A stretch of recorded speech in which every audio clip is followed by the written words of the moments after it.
തന്റെ ജീവിതത്തിലെ നിർണായകമായ രണ്ട് കാര്യങ്ങൾ സംഭവിച്ചത് ആറ്റുകാലമ്മയ്ക്ക് മുന്നിലായിരുന്നുവെന്ന് നടൻ മോഹൻലാൽ.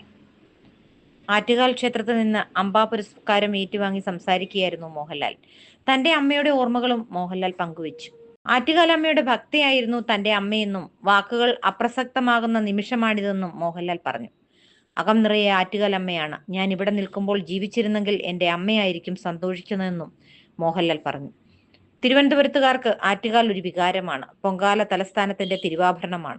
ഏതൊരു തിരുവനന്തപുരത്തുകാരനെ പോലെയും എന്റെ കൗമാരവും ആറ്റുകാൽ ദർശനവും പൊങ്കാല അനുഭവവുമായി ബന്ധപ്പെട്ടതാണ്.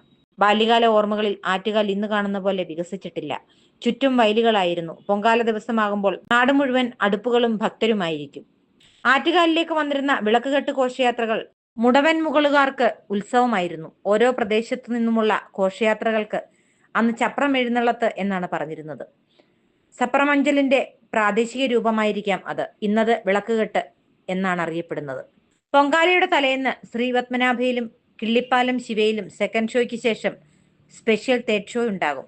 മിക്കവാറും ഭക്തി ചിത്രങ്ങളായിരുന്നു. അത്തരം നിരവധി ഗൃഹാതുരമായ ഓർമ്മകൾ എൻ്റെ അന്യഭാഷാ സിനിമാ സുഹൃത്തുക്കളോട് പൊങ്കാലയെപ്പറ്റി സംസാരിക്കാറുണ്ട്. അതിന്റെ പ്രത്യേകതകൾ കേട്ട് അവർ അത്ഭുതപ്പെടുന്നത് കണ്ടിട്ടുണ്ട്.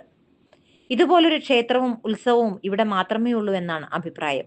പല തലത്തിലുള്ള ബഹുമതികൾ സ്വീകരിക്കാൻ 48 വർഷത്തെ സിനിമാ ജീവിതത്തിനിടയിൽ സാധിച്ചു.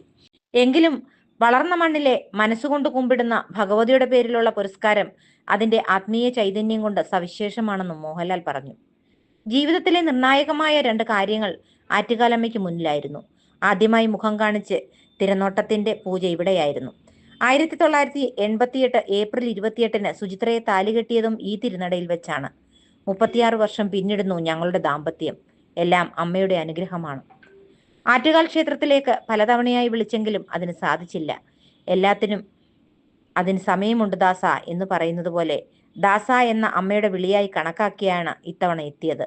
ദേവിയുടെ പേരിൽ ലഭിച്ച പുരസ്കാരത്തെ ആശീർവാദമായാണ് കാണുന്നതെന്ന് മോഹൻലാൽ പറഞ്ഞു.